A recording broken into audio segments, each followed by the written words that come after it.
My name is great and from a not-so-large family and one who fights for everything I have needed. Growing up in a quiet, unassuming neighborhood on the outskirts of Abuja, I learned early on that my worth wasn't defined by the money in my pockets or the brand of shoes I wore. I come from a humble family. My father ran a small building materials shop in Mararaba, and my mother worked as a procurement officer at the FCTA Transport Secretariat in Garki. We weren't rich, but we had pride, and that was enough. My environment, though simple, taught me resilience and resourcefulness. I entered the University of Abuja with one goal in mind: to excel academically and create a future that was brighter than anything my background had promised me. The management science department was a place of dreams for someone like me. I had always been the kid who aced exams with little effort, my sharp intellect the only tool I needed.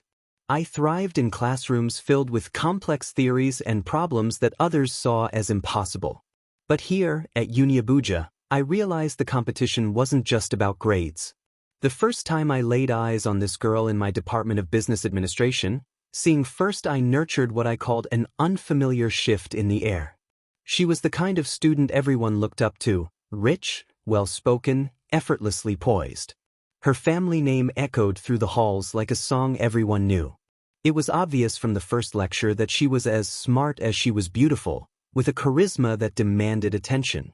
However, I couldn't help but notice how quickly people gravitated toward her, not because of her intellect, but because of her father's name. The ease with which she moved through this world was something I couldn't fathom. Despite my quiet confidence, I felt overshadowed. I had no political legacy to fall back on, no vast wealth to flaunt. I was just a brilliant boy from an average family, someone who earned his place through hard work and determination.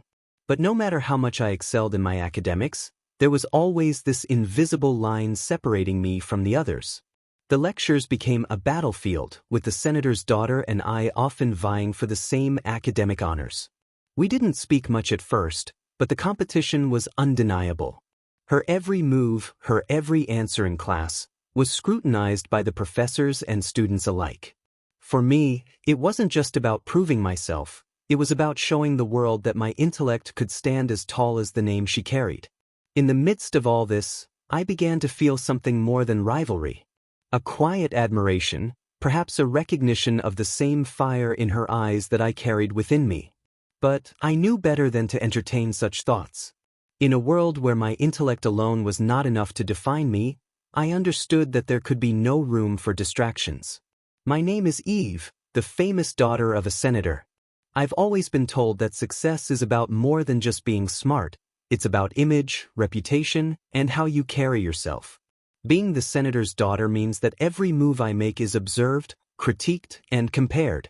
I've lived my entire life under a microscope, and as much as I've grown to hate it, I've also learned to embrace it.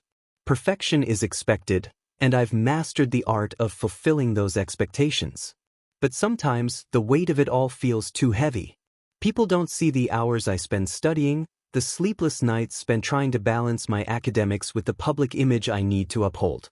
They just see me as the poised, intelligent, and perfect senator's daughter who can do no wrong. What they don't know is that behind the perfect smile and the sharp grades, I feel the pressure constantly. I feel like I'm always being compared to others, expected to be not just good, but exceptional. And then came him the brilliant boy with his quiet confidence and that undeniable sharpness that everyone seemed to notice. The first time I saw him in class, I was taken aback. His intellect was undeniable. He didn't try to impress anyone. He didn't need to. His brilliance spoke for itself.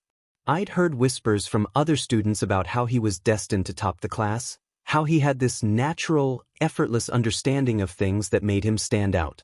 And yet, despite all his smarts, I couldn't help but feel that there was something else about him, something that made him more relatable, less aloof than the other students in our circle. I, on the other hand, didn't have the luxury of just being smart. No, I had to be perfect, and I had to work harder than anyone else to maintain that image. Every grade, every exam result had to reflect my family's standing. People expected me to be the best not just because I was capable, but because it was my duty. My father, the senator, had high expectations, and so did everyone else. The pressure to be perfect never stopped. But what bothered me most wasn't the competition itself, it was how I felt when I was around him. There was something about his humility, his quiet intensity that I couldn't ignore. I would catch him in class, his focus unwavering, his mind effortlessly grasping concepts that took me hours to fully comprehend. And yet, every time we crossed paths, I felt something stirring inside me. He wasn't just another student to compete against. I was learning from him in ways I hadn't expected. There was no arrogance in him, no need to show off. It was just pure dedication, pure brilliance. As much as I hated to admit it, I started to respect him, perhaps even envy him in some ways. But the rivalry was still there, unspoken but understood. We both knew we were gunning for the top CGPA, and I couldn't let my guard down. I couldn't afford to be anything less than perfect. So, every time he answered a question with that quiet confidence, I would brace myself, ready to step up and do what I had to do. My friends don't get it. They don't understand the pressure. But I can't escape it. There's only one place for me in this world at the top. And I'll do whatever it takes to stay there. Even if it means facing the most unexpected challenge of all. In the first few weeks at the University of Abuja, it didn't take long for me to notice how the rivalry between Great the brilliant boy and me started taking shape. As much as I tried to focus on my studies, I couldn't ignore the whispers behind my back, the stares, and the fact that my every move was being compared to his. It was an unspoken competition, yet it was the most intense thing I had ever felt. I could always feel the heat in the lecture halls. Each exam, each assignment, felt like a silent war between us. While I would sit there trying to stay composed, I could sense the eyes of the class on us, waiting to see who would come out on top. And in those moments, I hated him. It wasn't rational, but I couldn't help it. His ability to outshine everyone, myself included, in every subject rubbed me the wrong way. His quiet confidence, the way he sat there absorbing information like it was second nature, made me feel like an imposter in my own world. My friends, Gloria and Juliet, shared my disdain for him, though in their own subtle ways. They weren't exactly cruel, but they didn't hide the fact that they were always ready to throw in a word or two to undermine Great. We would sit together in the lounge of our hostel, a cozy but expansive space in our Geary estate house, and talk about everything: lectures, boys, life, especially him. Gloria was the kind of person who liked to act like she had everything figured out, and her background was the proof. Her family owned a chain of businesses in Abuja, and they had a house in the heart of the city, not far from the National Assembly. Whenever she spoke, it was always about how much easier things were when you had money. She would scoff at the boy, always bringing up the fact that his background was just average, while she and Juliet came from influential families. Gloria didn't seem to care about his intelligence. She cared more about maintaining the image of being at the top. Juliet, on the other hand, was more passive-aggressive. She often made snide remarks about the boy's mannerisms, about how he was too quiet or too serious for someone who clearly thought he was superior. Juliet's family wasn't as rich as Gloria's, but they were still well off, and she carried herself with the same air of entitlement. I could always feel the tension between us when we spoke about him. Her words, laced with subtle insults, only fueled the fire of my own resentment. One day, after a particularly difficult lecture, I overheard them talking in the hallway outside the lecture hall. They were going on about how Great was becoming the face of the class, getting attention from professors for his superior performance. Gloria's voice was laced with a mix of disgust and competitiveness. Gloria said, sneering, "He thinks he's got it all, doesn't he? Too bad it's all just book smarts. No real class." Juliet said, mocking, "Yeah, and what does he even know about the real world? What's he gonna do after this? That family of his isn't going to get him anywhere." Their words stung, but I didn't show it. I stood there, fuming silently, not wanting to give them the satisfaction of seeing how much their opinion affected me. But deep down, I couldn't help but think how Great didn't care about any of this. It was just about his grades, his intellect, and his silent march toward the top, which was exactly where he wanted to be. For me, however, this was more than just grades. It was about proving something bigger, something more personal, something that I couldn't let anyone, not even my closest friends, overshadow. Back in the comfort of our house, where we spent time with family and friends, I could hear them again. Gloria and Juliet sitting on the large leather couches, talking about everything but me. They were always focused on their lives, always making sure their social status was intact, never acknowledging that I was in the same race as the boy, a race that had become more about proving I belonged to the very world they inhabited. And so the battle continued, unspoken but present, between the brilliant boy and me.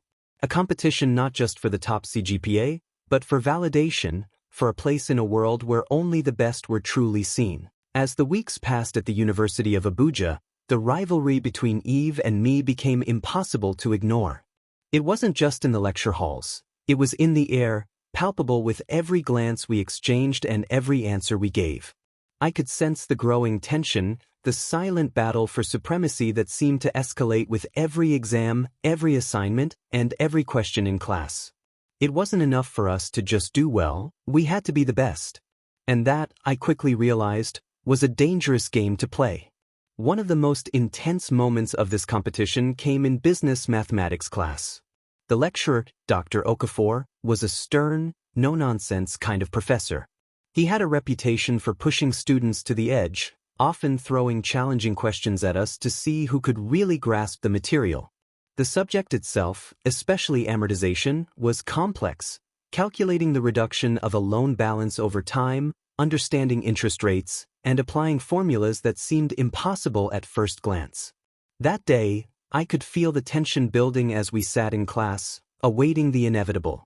Dr. Okafor, with his customary calm demeanor, surveyed the room before launching into the first question. Dr. Okafor. Smirking. All right, class. Let's see who can handle this one. Imagine you've just taken out a loan of 100,000 naira at an interest rate of 10%. The loan will be repaid over 5 years with annual payments. What is the amortization of the loan for the first year? As soon as the question hit the air, I could feel my pulse quicken. I knew the answer. I had prepared for this. But then I glanced over at Eve's. She was already scribbling down the formula, her brow furrowed in concentration. Her confidence was evident, but I knew she hadn't fully mastered this. The pressure was on. We were both gunning for the top spot, and neither of us was about to give in easily. I raised my hand, eager to answer first, but so did she.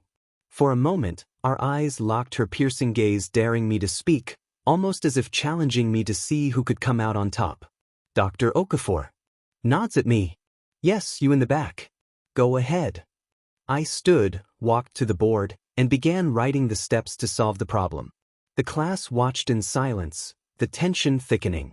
I knew I had to be precise. Amortization wasn't just about getting the right answer. It was about showing understanding. I carefully wrote out the formula. Equals PR, 1 plus R, N, 1 plus R, N minus 1A equals backslash frac, P backslash dot R backslash dot open parenthesis 1 plus R close parenthesis to the power of N, U open parenthesis 1 plus R close parenthesis to the power of N, 1, A sad face 1 plus R, N minus 1 PR, 1 plus R, N. Where A is the annual payment, P is the loan principal, R is the interest rate, and N is the number of periods. I plugged in the numbers, making sure each step was clear. After solving, I confidently wrote down the annual payment and explained how to calculate the amortization of the loan for the first year. It was clean, straightforward. Dr. Okafor. Nuts, impressed. Correct. Very well done. But just as I was about to sit down, the senator's daughter raised her hand, her eyes fixed on the board. She hadn't been silent for long. The moment I finished, I could tell she was preparing to challenge my explanation, maybe even try to refine the solution in her own way. Dr. Okafor. Looking at her. Yes, please go ahead. She stood up confidently, walking to the front of the class. Her presence demanded attention. She was, after all, the senator's daughter. With a quick glance at my answer, she reworked the problem, drawing a parallel to the method I'd used but adding some extra details about the payment schedule and how it related to the interest rate. Her answer was almost perfect. Almost. She had a few unnecessary steps that seemed more like an attempt to add complexity than an actual correction. But, to her credit, she didn't falter. She was calculating every figure meticulously, demonstrating the same kind of sharp intellect that had made her a formidable competitor in class. Dr. Okafor. Leaning forward. Interesting approach. But your extra steps, though valid, are redundant. This process is simplified to keep it clean. She paused, her face flushed slightly from the minor rebuke, but she nodded and returned to her seat without any further comment.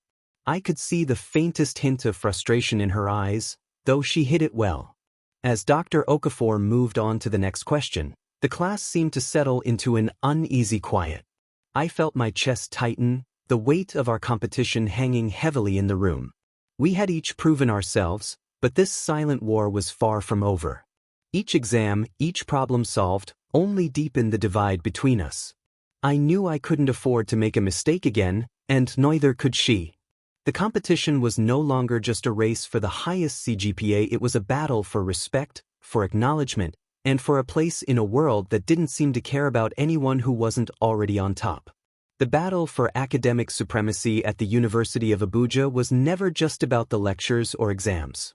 It was about proving who belonged, who could truly rise above the rest. Every class felt like a competition, a game where every word, every answer, every raised hand mattered. I wasn't the only one feeling the pressure, though. My friends, from similar humble backgrounds, saw this as more than just a rivalry, it was a fight for respect.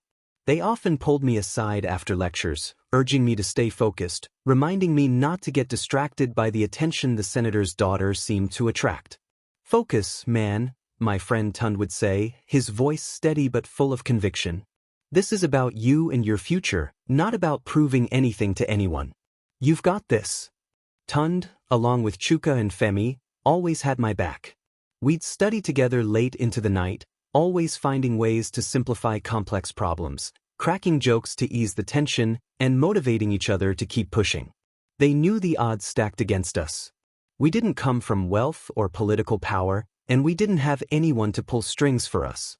What we had was our brains, our determination, and the bond we shared. They were all I needed.